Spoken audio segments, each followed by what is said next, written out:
Hello दोस्तों, आज हम आपके लिए कुछ अब जो काम की बातें आपके सामने शेयर करते हैं। अगर आप उनको सुनना चाहते हैं तो प्लीज़ मेरे चैनल को लाइक शेयर एंड सब्सक्राइब करें। आज हम बात करें, अगर पिता से आपका विरोध चल रहा हो तो इसके लिए आपको क्या उपाय करना चाहिए। यदि किसी का अपने पिता से कोई लड़ाई झगड़ा या विरोध चल रहा हो तो उसको आपको क्या करना है, यदि आपका पिता से विरोध चल रहा है तो आपकी मानसिक शांति अथवा किसी प्रकार से विरोध है तो आप शुक्ल पक्ष के प्रथम रविवार को 1.25 किलो गुड़ लेकर किसी शुद्ध जल में प्रवाहित करें। जैसे नदी में जल प्रवाहित कर सकते हैं या किसी तालाब में आपको 1.25 किलो गुड़ लेके उसको जल प्रवाह करना है, क्योंकि जो गुड़ होता है वो होता है सूरज के लिए, क्योंकि सूरज जो होता है वो पिता का कारक होता है। अगर आप जल प्रवाह में करोगे गुड़ का तो आपके पिता के साथ आपके संबंध जो है अच्छे बने रहेंगे।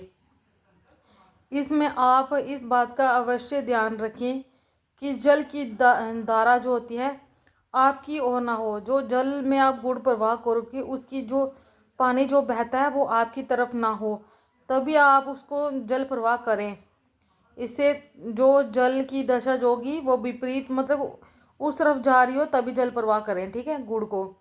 तो ये छोटा सा उपाय था। अगर आपको अच्छा लगा है तो शेयर करें। अब दूसरा उपाय बताते हैं। माता के साथ आपका झगड़ा चल रहा हो, ठीक है, माँ के साथ आपकी नहीं बन रही है तो आपको क्या करना चाहिए। यदि आपका अपनी माता से किसी प्रकार का विरोध है तो आप लगातार 7 सोमवार कच्चे दूध से शिवलिंग को स्नान कराएं, ठीक है। 1 पाव दूध लेके शिवलिंग को स्नान कराना है। उपाय होने तक माता से संबंध अच्छे हो जाएंगे। जब तक आपको उपाय करते रहोगे तब तक आपके संबंध जो माता से अच्छे हो जाएंगे, क्योंकि जो चंद्रमा है वो होता है माता का कारक। इसलिए सोमवार को ही चंद्रमा की पूजा की जाती है। जैसे अगर चंद्रमा खराब हो तो आपको शिवलिंग पर दूध चढ़ाना चाहिए। इससे जो शिवलिंग आप कच्चे दूध से शिव जी की पूजा करोगे, इससे आपका चंद्रमा जो होगा वो अच्छा होगा और माता के साथ संबंध जो आपके अच्छे हो जाएंगे। ये बात इंडिकेट करता है, ठीक है। ये था दूसरा उपाय माता के साथ। अगर आपके घर में ग्रह क्लेश शांति नहीं है तो इसके लिए आपको क्या करना चाहिए। अगर पति पत्नी में लगातार लड़ाई झगड़ा चल रहा है, उनमें कोई संभावना ही नहीं है, एक दूसरे के साथ अटैचमेंट नहीं है, ना प्यार है ना झगड़ा है, सब चल रहा है, तो उनको क्या उपाय करना चाहिए। यदि आपको पति पत्नी के साथ कोई संजोग की भावना नहीं है तो उसको आपको क्या करना चाहिए, गुरुवार को जाकर राम सीता मंदिर में लक्ष्मी नारायण मंदिर जाकर भगवान को पुष्प और प्रसाद चढ़ाने चाहिए। प्रसाद मंदिर में बांटना चाहिए। फिर आपको जो प्रसाद चढ़ाना है वहाँ पर बच्चों में बांटना भी है, चाहे पंडित को दे दो चाहे बच्चों में बांट दो। फिर उसके बाद आपको क्या करना है, रोटी बनाते समय गर्म तवा होने पर पहले उसमें ठंडे पानी से सीटी डालनी है जब आप रोटी बनाएं। फिर रोटी को आपने उसमें बेलना है, ठीक है, मतलब सेकना है। ये था दूसरा उपाय पति पत्नी के लिए जो झगड़ा चल रहा हो। फिर उसके लिए बताएंगे तीसरा उपाय। अगर आपका झगड़ा ख़त्म ना हो तो तब भी आपने क्या करना है, अपने जहाँ पर आप शायन कक्ष हो, जहाँ बस सोते हो आप, लाल बस्तर में आपको सफ़ा सवा मतलब 250 ग्राम सौंफ बांध कर रखनी है। उस कमरे में जहाँ पर आप सोते हैं वहाँ पर 250 ग्राम सौंफ बांध कर रखनी है। ये वाला उपाय करना है। फिर आपको दिन में कम से कम रसोई में बैठकर भोजन भी करना है। अगर ये सब उपाय करने के बावजूद आपका काम नहीं बन रहा, फिर एक उपाय और कर सकते हैं आप। अपने शयन कक्ष में गमले में मोर पंख सजा कर रखें।